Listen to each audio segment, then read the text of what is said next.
All right.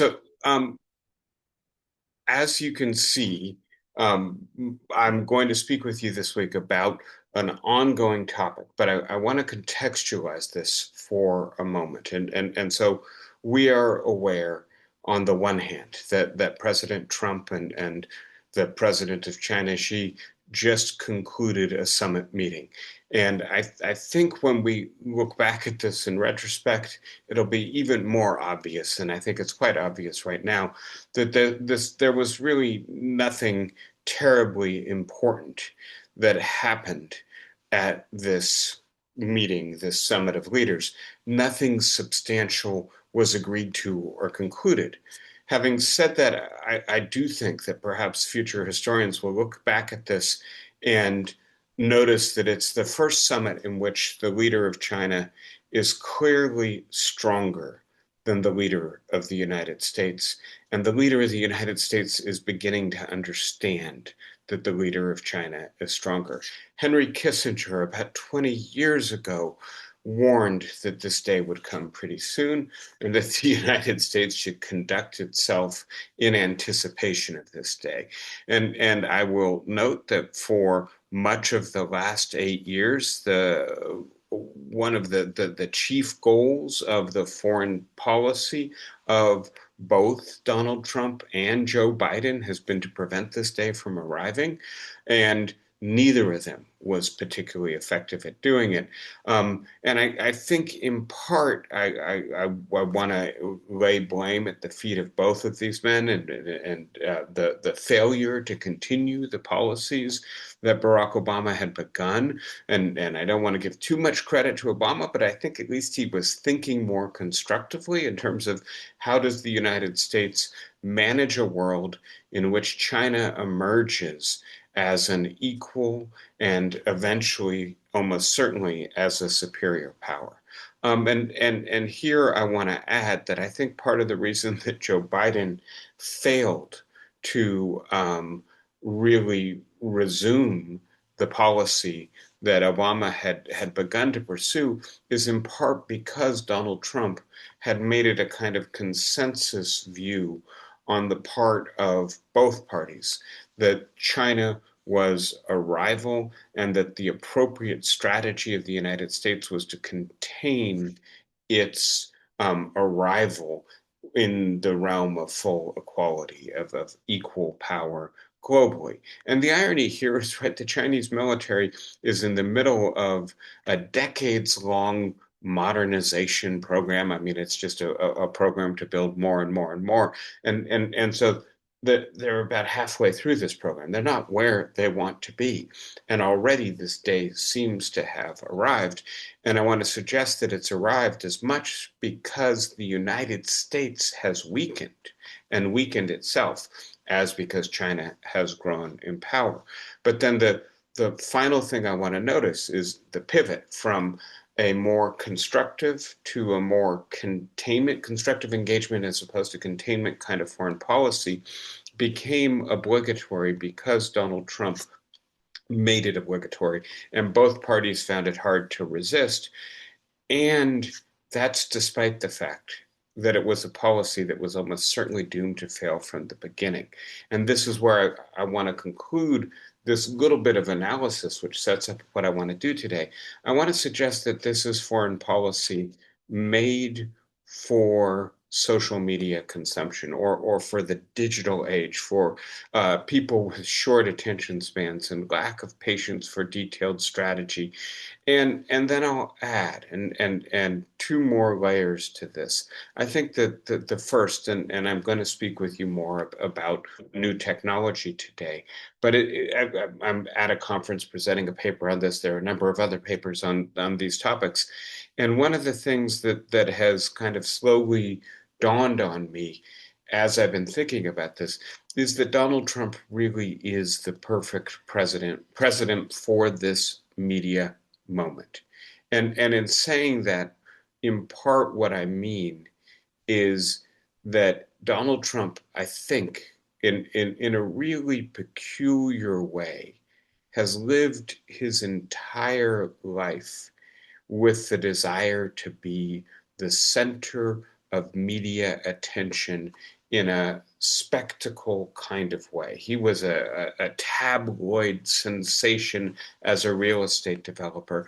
And then he was, of course, a reality TV star, right? And then he took to Twitter and gained 80 million followers on Twitter. And then he became president of the United States, but conducted policy very often by tweet, right? And so there is this concept I've been working with, not me alone by any stretch of the imagination, of the algorithmic shaping of the self, right? So the algorithm, and in ways we've talked about before, is the architecture, the unseen infrastructure of social media and digital media platforms. These are platforms that allow anyone to put whatever information or content they've generated out there.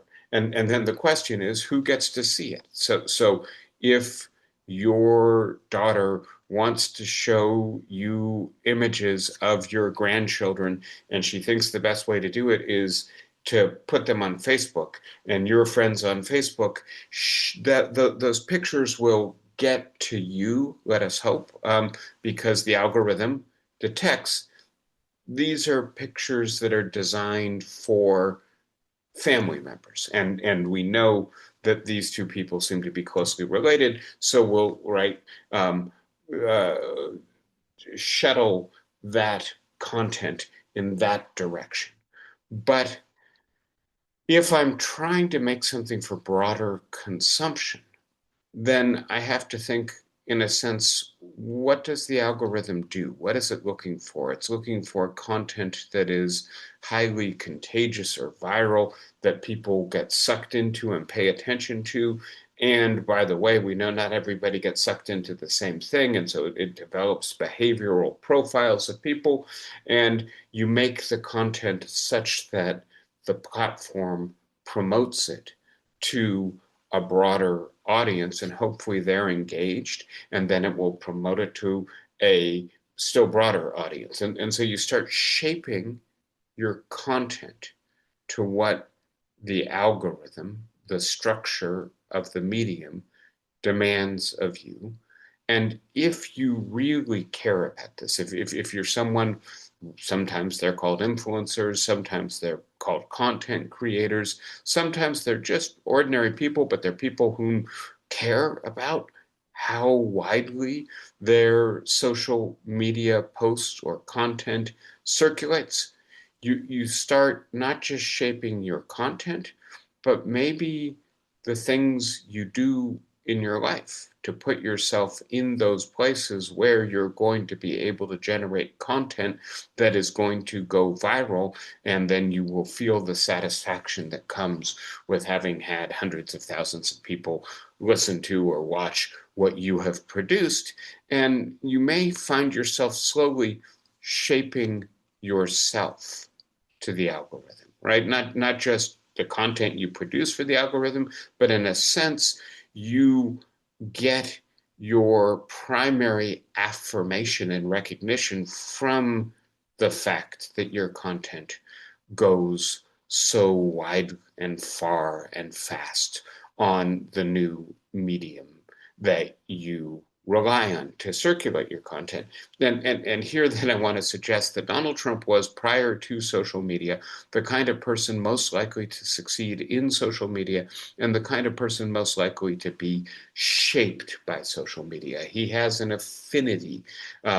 Given, and I don't want to psychoanalyze him, but there are aspects of his personality, his persona, his self-presentation, call it what you will, that lent him to understanding very quickly how this medium works. And I don't want to call him a genius. I think the affinity idea that there's just some people who were already, in terms of their disposition, the kind of person who's going to do well on social media. Donald Trump does seem to be that person. And then once the medium existed, he very quickly both took off on it, but I think it really profoundly shaped the way he thinks. And then I'll just add to circle back around to China that the kind of algorithmically shaped personality is the kind of person who looks for immediate, short term attention and therefore tries to engage in something that is spectacular or in various ways amplifies the affect of the people watching. I've used that phrase, right? Algorithmically amplified affect with you guys before.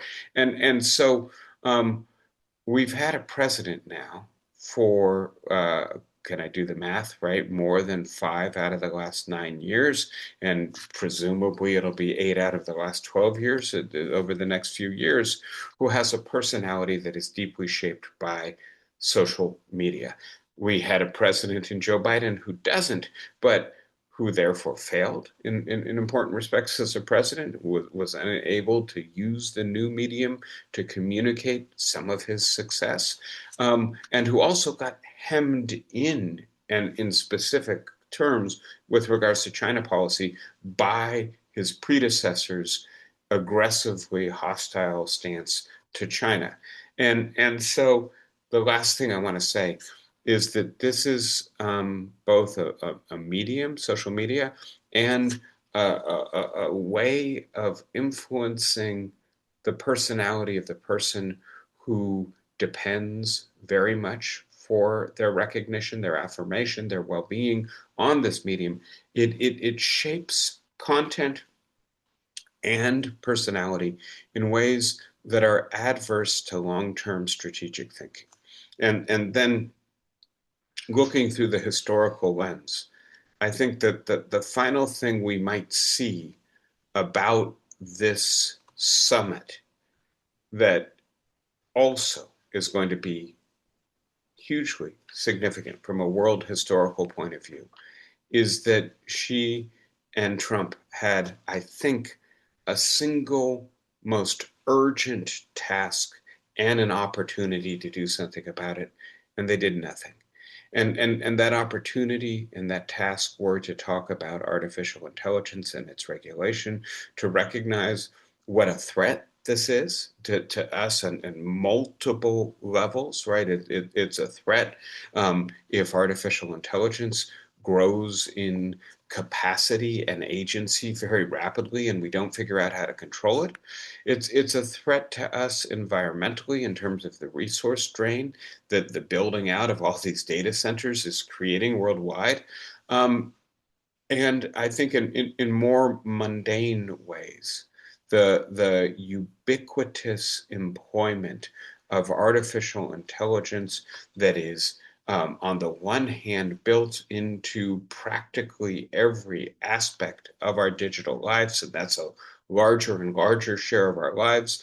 But then also, even if it's not super intelligent, intelligent enough to let hackers identify all the vulnerabilities and all of those digital platforms that have been woven into all these aspects of our lives, that we are um, on the cusp of an era when control, regulation, intelligent management, and ultimately the production of artificial intelligence to align with human values, but also to have various fail-safe features, safety features that protect us from its abuse or from its runaway potentials. This is going to be incredibly important to the future of human security and human well-being. And I think the clock is nearing midnight on our ability to really control this technology.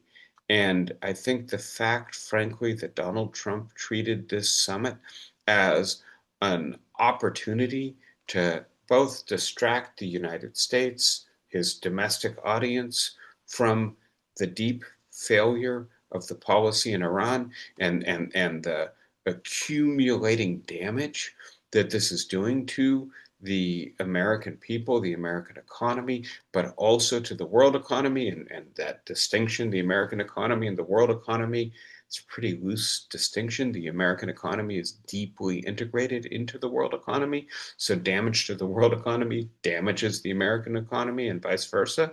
So Donald Trump treated this as a spectacle, as a pageant, as a place where he was going to be afforded the kind of respect and recognition that was appropriate for the leader of the free world.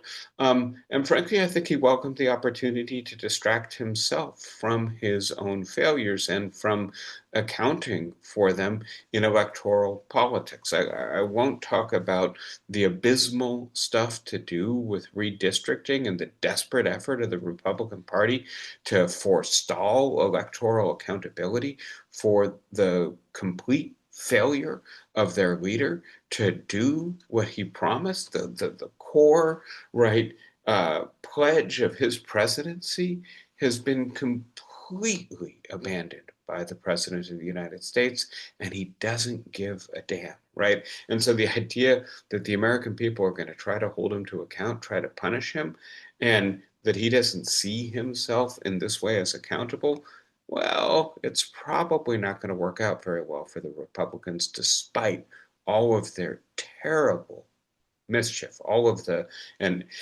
that's not a strong enough word. Their fundamental betrayal of democracy, constitution, the basic norms of our society in order to try to insulate themselves from the blowback from really unpopular policy, as opposed to learning the lesson that they have to learn that following this man makes no sense because, right, he doesn't have rational strategy policy. Donald Trump took a few days off from all of that to go hobnob with, right, the president of China.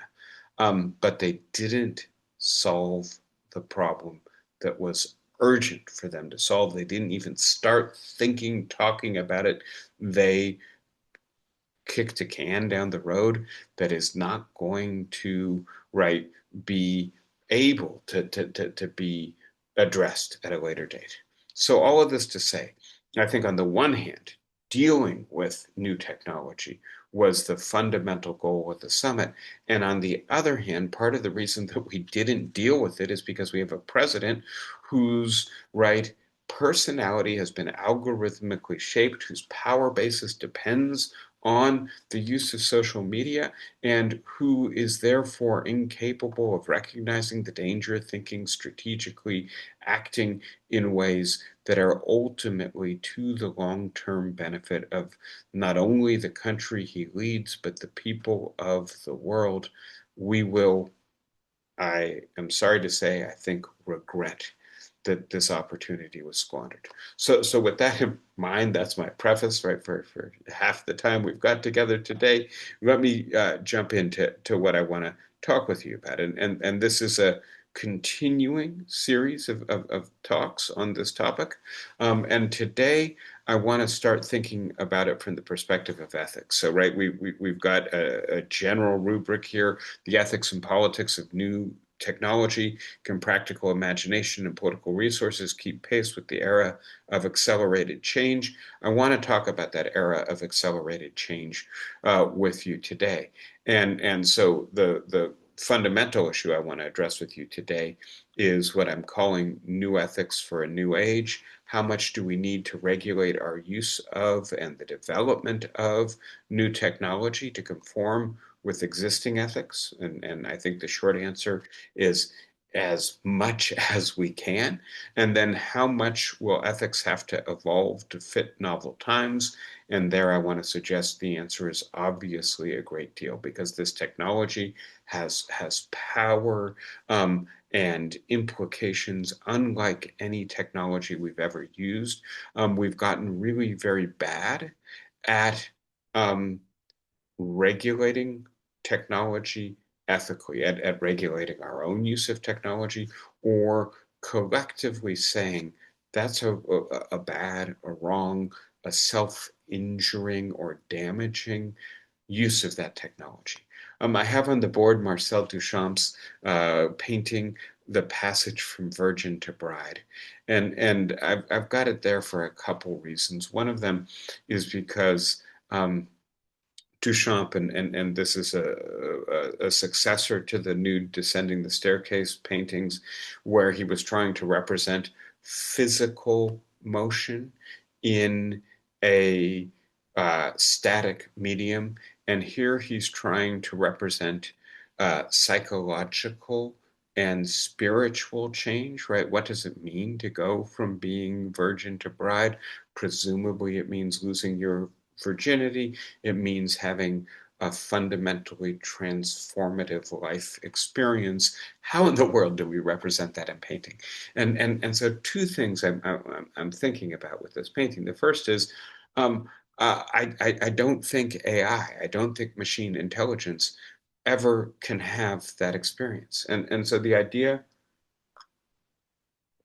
that as we're thinking about the differentia, right, that the things that make humans incapable of transferring all of what characterizes human thought into a machine environment.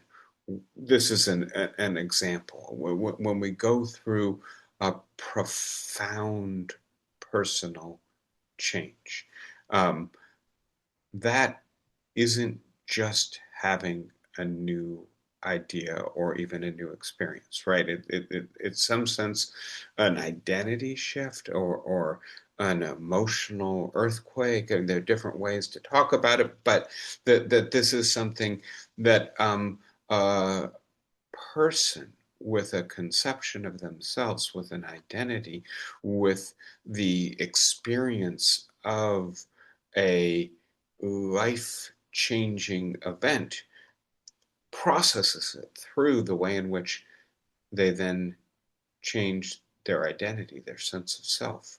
That is something so far I don't think we can attribute to any machine.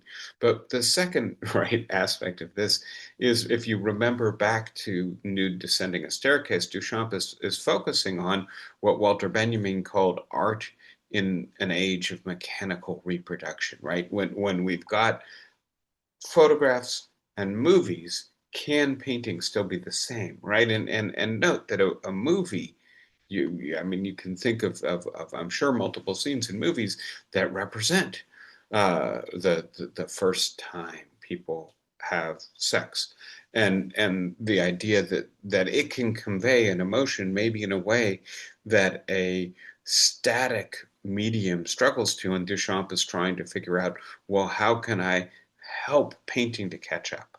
And the idea that our ethics have to catch up to our new technology, I think, is part of why I'm attracted to this image for the lecture we're doing today. I want to speak with you now about a central concept. And the concept is the concept of social acceleration. And I have on the board Hartmut Rosa.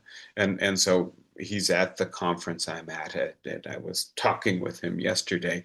But that's not the reason I have him on the board. I have him on the board because he is the most important contemporary social theorist of social acceleration. And so his breakthrough book was Social Acceleration, a New Theory of Modernity. His forthcoming book, which I'm very much looking forward to, it's out in German already, Alienation and Acceleration. And he's paired these two terms a lot. And then I have a couple other books on the board by him, Resonance and Time and World. And then a book that is a quite popular book that, in a sense, is popularizing some of the ideas of Hartmut Rosa, The Burnout Society. So what Rosa, who was, I guess I should say, a contemporary German social theorist in the so-called Frankfurt School tradition, and one of the most interesting and active of the theorists in that tradition right now, his claim, and so there's been this debate. what makes a modern society a modern society? And so some of the answers in this tradition have been capitalism, right? It's the fact that you have a basically unchecked market economy that comes to not just inform economic activity, but the entire social life of the society. Another answer has been secularization, that modernity is really the first time in human history we've lived in disenchanted worlds, worlds where we don't see magic or God or some sort of animating force anywhere in either society or the world. It's all stripped down to causal forces that we can control and manipulate, that we don't have to worship or try to discern the meaning of. And that's closely related to this idea of rationalization, that the modern society is a society that has divided each of its main social spheres and worked them out according to a consistent idea. With the state, we've worked out the exercise of uniform political power over a large territory to the maximally efficient degree. With the economy, we've worked out the production of profit to the maximally efficient idea. And these are all important ideas, and Rosa is not rejecting them out of hand, but he is saying that they neglect something that might be even more important, or even lurking beneath all of them, or the central implication of all of these other hallmarks of modernity, and that is acceleration. And so he means several different things by that term, and I will get into them as we go through. But just to note two central ideas here. One of them is that change keeps happening faster and faster, right? And so it's just worthwhile remembering, right? The thing that kind of gets us started on this conversation, right? The ubiquitous cell phone. All of us can remember a period, and it's, not more than 25 years ago, when none of us had these devices, right?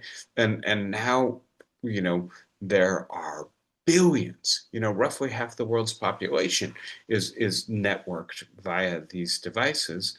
And not only that, if you're in modern society, the assumption is that you're going to absolutely have one of these devices. But then please note, it's not just a phone, right? It is a handheld computer. It is a link to a world wide web, to satellite communication, to geographic positioning services, sorry, to banking networks, to social media platforms, to digital monitoring of the self, biometrics, etc. There's just so much that keeps getting right compressed into these devices, so many new uses, right? And in Silicon Valley, if you can come up with something new to do with one of these devices, there's almost somebody out there willing to give you tens of millions of dollars to try to develop it, because if it takes hold, then they're going to make a lot of money. And the result is that we feel like we're on a treadmill that just keeps going faster and faster and faster. And that's the second aspect. It's not just that the rate of technological and cultural and social innovation keeps accelerating, it's also that our available time, especially time that is unaccounted for, keeps getting smaller and smaller, right? And so I know most of us are retired, and the idea that maybe this doesn't feel quite the situation we're in, but I know you have children and grandchildren, and you live out there in the world as well, and I think you're probably aware of this experience. I think back to my father's leisure or my grandparents' leisure, and I compare it with my own and the demands on my time, and then I think about my son.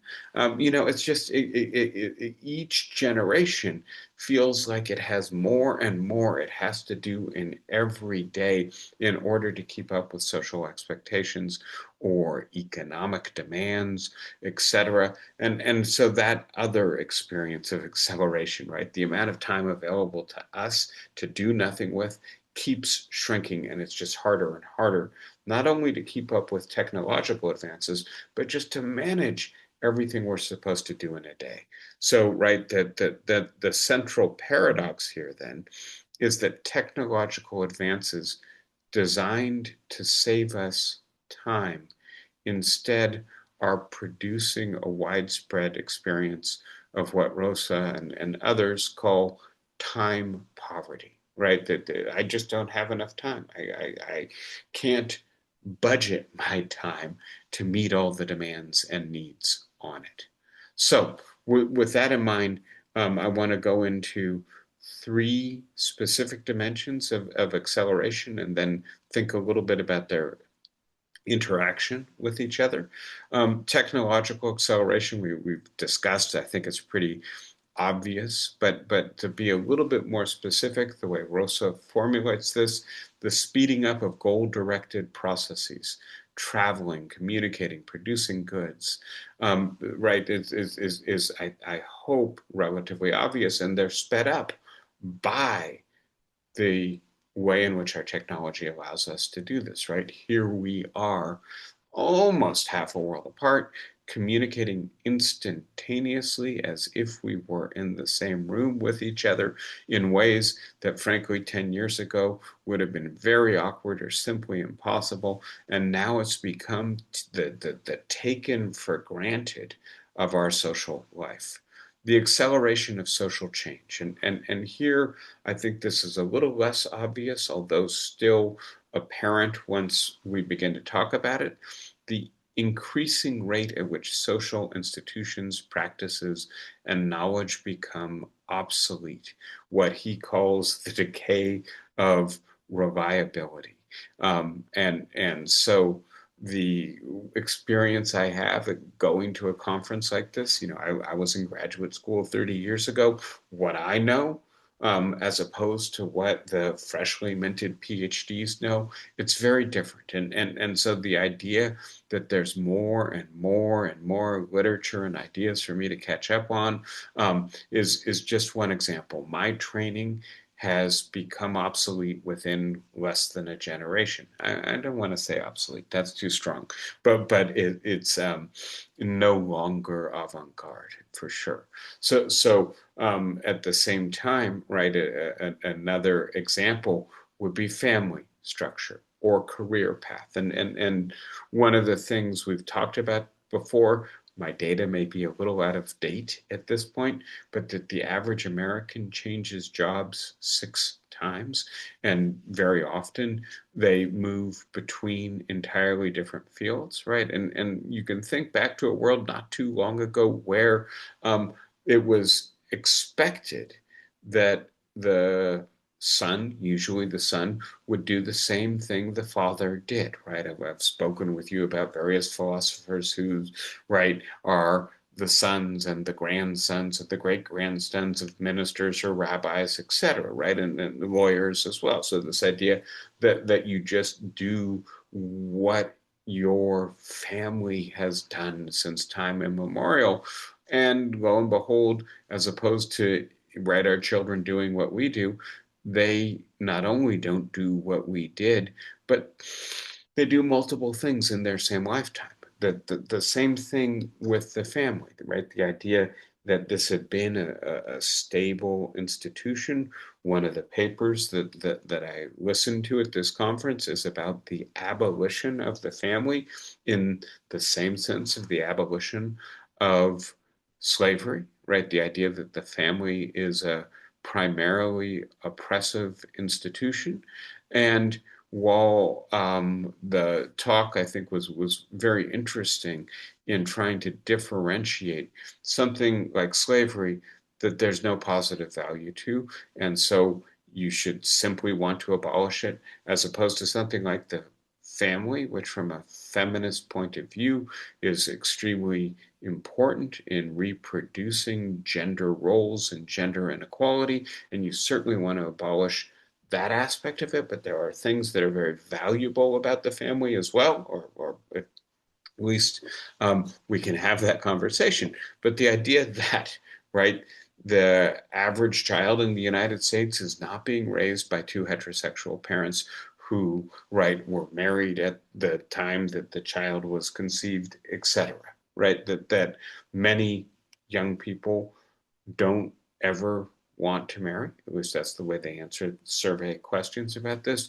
Many of them don't ever want to be stably coupled with a single individual over the course of their lives, or be necessarily coupled with a person who is the parent, co-parent of their child, right? And so the idea again that our received social understandings don't last long enough for them to guide us throughout our lives. And so whether it's skills, social norms, they become outdated multiple times within a single generation, and so multiple times within any individual's lifetime. That's disorienting for many people. The acceleration of the pace of life is the third dimension of this. Again, I've discussed this with you briefly already. The idea that the way in which we act, right, the time we have, Rosa speaks of episodes, fall into shorter and shorter time frames, right? How much time do you have to complete that task, complete that aspect of self-development? And so we try to do more things in less time, very often multitasking. And so one of the classic examples here is because we have these devices and because we have the internet, we bring our work commitments into the bedroom, into the intimate sphere, right? And although we're trying to spend time with our partners or have some leisure and some relaxation, some downtime, some time to reset and recover for the next day, nevertheless, right, sitting on the bedside stand is the device that connects you to the workaday world. And very often, wait, something came up, give me a minute. And the next thing you know, you are watching TV with your partner and at the same time answering a work email, right? And so the sense that we multitask and that this is a byproduct of this acceleration of the demands on our time. It eliminates the barriers between intimacy and leisure and social productivity and interconnection. Again, a byproduct of technology, but also a fundamental restructuring of the human condition as a result. And then the final idea about the interaction between these trends is that we have feedback loops, that the technological acceleration changes society faster, faster social change makes us feel that we have less time and are falling behind, which forces us to increase our pace of life, which increases our use of and demand for new technology, right? And so I've spoken with you before about the idea that I'm trying to wean myself of the use of Amazon, and yet, wow, it's just so efficient, right? And the demands on my time are such that it makes it very hard for me to go out into the world and get everything that Amazon will deliver to my doorstep. And so I've started to think maybe this isn't just my liability, my weakness of will, my laziness, that I'm not able to completely stop using Amazon because I'm not happy with the way Jeff Bezos runs that company or does other things in the world, nor am I happy with the way in which Amazon treats its employees. Well, maybe I'm kind of structurally trapped in a world in which I have to use these technologies because the world keeps right track of what technological efficiencies are available to me, assumes I'm utilizing them, and demands more out of me and people like me. And so then the central experience of living in an accelerating society, a society of technological acceleration, is what Rosa describes as walking up on the down escalator, right? And so you are right fighting an uphill battle to keep up. So I'm going to just spend a moment on this, and then I will try to open things up for discussion. The idea that there is a close relationship between acceleration and alienation. And so Rosa thinks that one of the central experiences of the modern world is the experience of alienation. And I'm going to say just a little bit about the experience. Oh, so what did I do? I think I got rid of those slides with apologies. I was trying to um, make this efficient, but the idea that we potentially can become who we ought to be, um, that we have capacities, abilities, the ability to um, be a kind and loving person, the ability to have sympathy, compassion, empathy for other human beings, the ability to develop and perhaps even perfect my native capacities so that I am the best person I can be and hopefully also of service to others. The ability to freely choose what I think is right and wrong and to adhere to those standards. These are all latent capacities in almost every human being, and whether or not they will be developed is in part dependent upon how I exercise those capacities, the kind of process of psychological maturation I go through. It's also very much a product of the kind of society I live in. And when I realize those potentials in a constructive way, in a way that I can affirm, then I can say I have become the person that I think I ought to become.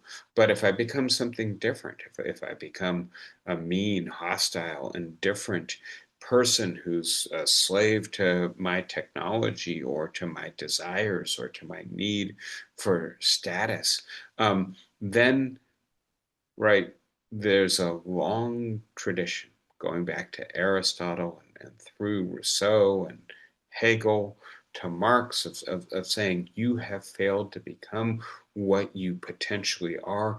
You are not what you ought to be. You are alien from your true self. And there's a still further sense of this, which Marx in particular develops, though Hegel is interested in it as well, and that is the idea of giving rise to forces, creating things. This is usually collectively that you then don't recognize that you are the creator of and that you can control, and that instead they appear, in the way Marx famously put it, over and against you. The classic example here is for Marx, who is an atheist, religion, right? We make God, Marx says. And yet, for many of us, we believe that God is not created by us, but created us. And although we have the power to, right, because God is our creation, create God in a way that serves our interests and our will, very often we understand ourselves as having to serve God's interests and will. And so the idea that something that we have created appears over and against us, controls us instead of us controlling it, um, is a second face or dimension of alienation. Um, and in particular, right, then to come back to the 21st century, the idea that we make these devices, right? And yet many of us will report when asked that we don't feel in control of our use of these devices, that in fact we feel out of control. and that these devices manipulate us, have power over us, hijack our time, violate our intimacy. And so I hope you can understand, right? For Hegel, religion might be an example of alienation, or at least for the young Hegelians. For Marx, capitalism. For Rosa, technology, and especially some of this new technology. With that said, Rosa emphasizes alienation from space. We can be anywhere quickly or virtually. Spaces lose their unique meaning and become interchangeable. I will tell you, the hotel I'm staying in is across the street from a shopping mall that has a Starbucks and a Kentucky Fried Chicken and McDonald's and a Sephora. I could keep going, right? But the idea that, you know, I'm a world away from where I came from, and yet I'm exactly in the same place, right? That there's no difference. And here it is, it's Saturday. Well, coming up on 11:30 West Coast time.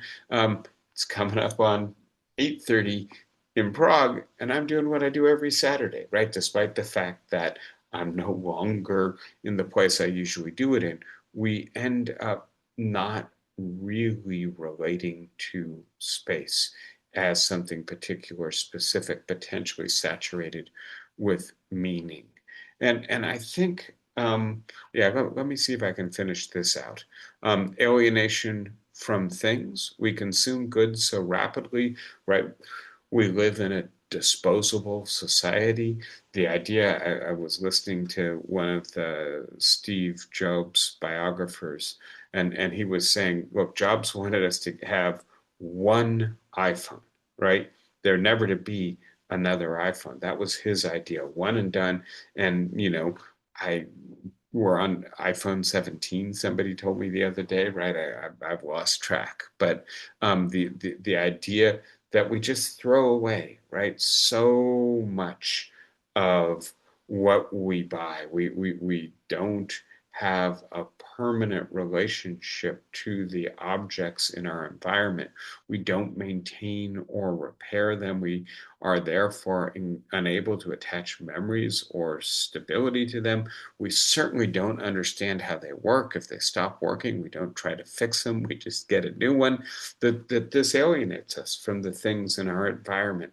It removes our sense of control, of having made them to make the world more amenable to our interests and needs.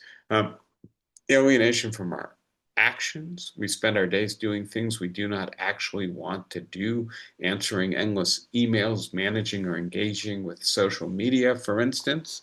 Um, Alienation from time. Time feels empty. We experience a blur of episodes that don't cohere into a meaningful narrative. I hope this isn't true for those of us on this call, but I do think it's an increasingly typical experience for many people. We ask, where did the week go, but have no enduring memories to show for it. And then alienation from the self and others is the final aspect here. We lack the time required for deep, meaningful engagement with our own desires or with the complexities of other human beings. Relationships become Unmuted. transactional and efficient. So I'm going to now come out of the slides, and I want to explain a little bit kind of what I'm trying to do with this topic with you today. I've tried to suggest, right, first of all, that this experience of acceleration is a central experience of contemporary society. And secondly, following Hartmut Rosa's work, that it's an experience that leads many people to feel not at home with themselves or in their lives, right? That's the fundamental attribute of alienation. And where I'm going is with the ethics of the use of technology. And ethics, as I understand it, and this is coming out of a philosophical background, is it addresses a question. What should I do with my life? who should I be? What should I become? And it's fundamentally, if you will, a self-centered question. How should I lead my life so that I will be satisfied, so that my life will have meaning and value for me? And it's a different question from what do I owe to other people. That is broadly speaking also an ethical question, especially if you believe that part of the right answer to the question, what should I do with my life, is I should fulfill my duties to other people. But having said that, Flossie, give me 1 minute. If you're raising your hand, I'll be done in just 1 minute.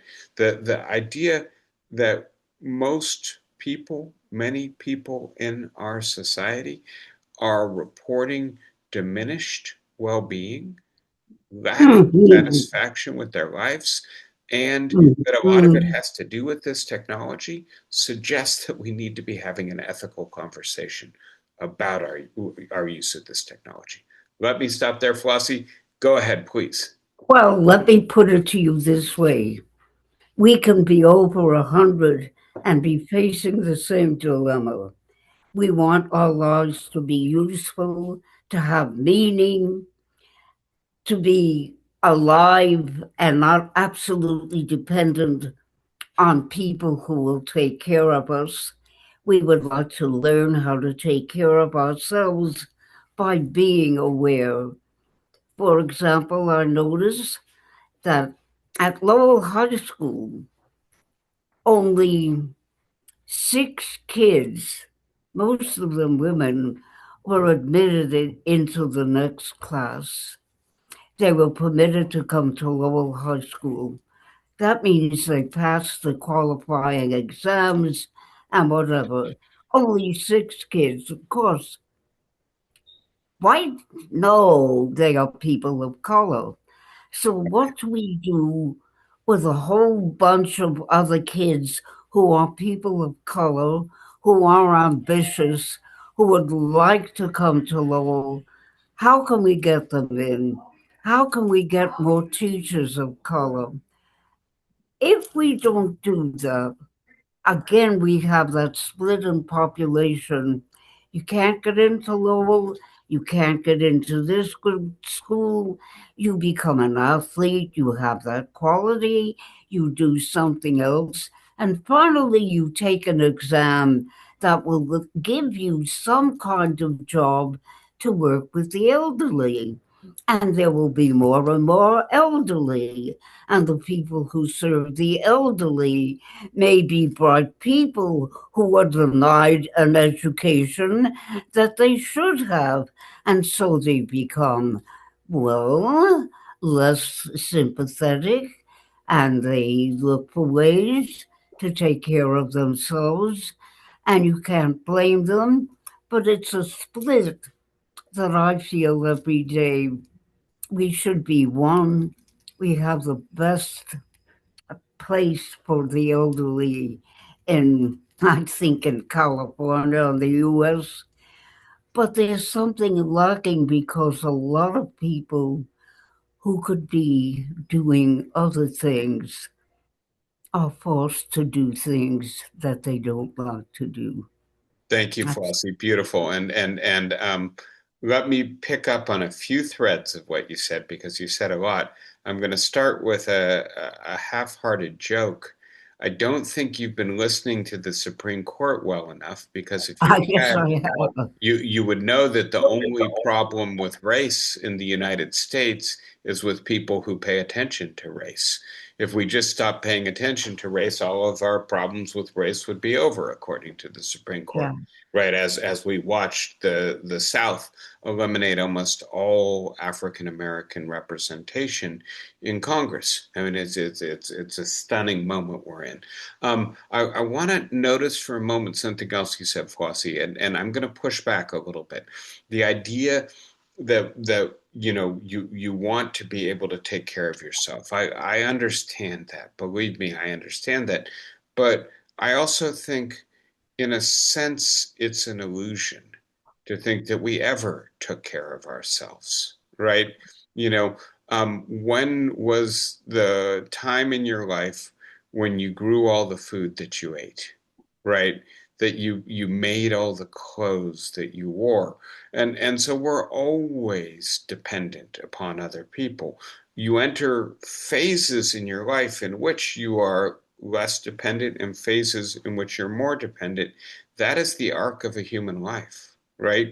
We all enter the world completely dependent upon others. And frankly, most Um, of us exit the world quite dependent upon others.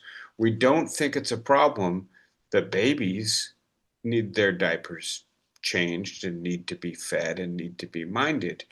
I think we have to be honest with ourselves about the fact that although it's hard because we've experienced autonomy, we've experienced being able to do everything we want to do in our right adulthood, all the way through our late, adulthood, but at some point, right, we lose that capacity. I don't think there's anything wrong with that. I think we shouldn't see ourselves as diminished because we depend on others. We always depend on others. The question is, can we depend on others in ways that affirm our autonomy and affirm the freedom and the autonomy that's of the people we depend on? that's where a new kind of education should begin. Yeah, yeah. Because Thank you, we Flossie. know that it's learning how to accept help gracefully. That is important. And it's learning other methods of being with people who may need our help even as we are aging. They may need our friendship. They may need our wanting to be with them. That would be And that's a beautiful big if you're thing. able to assist in Yeah. those ways. And obviously there are things you can't do, but there are things you still can do. I'm going to move on to one more question very quickly because I do have to go to this dinner. And it Yes. says Alan, but it's not Alan, is it? No. Again, Barbara, is that you? You again, have to unmute. I didn't hear. Um, just a quick comment. The notes I wrote down was the problem, as Flossie sort of identified it, that meshed with your list is the care from and here increasingly becomes transactional and efficient Yeah, rather than full of compassion. There's compassion, but we're on the clock. And the one thing you never mentioned was money, yeah, and money and profit is driving so much of this from the outside of we the people. Sort of yeah. us the people doesn't sound right. Here they are forcing us as much as they can into technology that serves them and yet using crappy technology. So Yeah, whatever. I go back to the old mantra. You can pay people who care, but you can't pay people to care.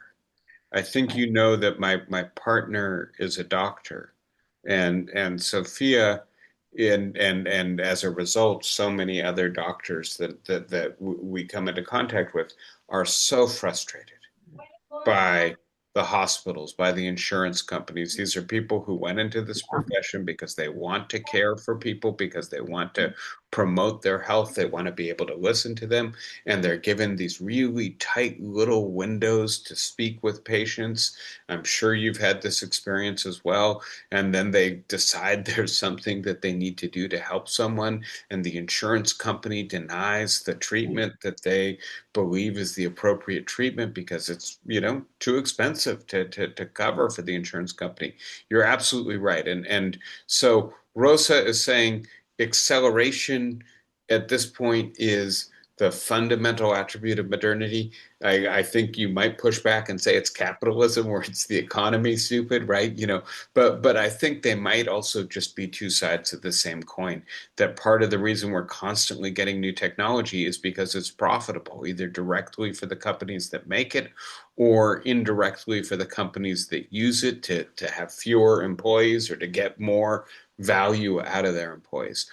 I am late for dinner. And I came all the way to Prague to go to this dinner. I'm going to say goodbye for today. It's wonderful to be with you guys. I'm glad it worked this time. Last time we had all those technological difficulties. Be well. I look forward to seeing you back in North America next week. Take care, everybody. Bye, guys. Thank you. Bravo, David. Thank you. Really appreciate it. Take care, guys. Bye bye.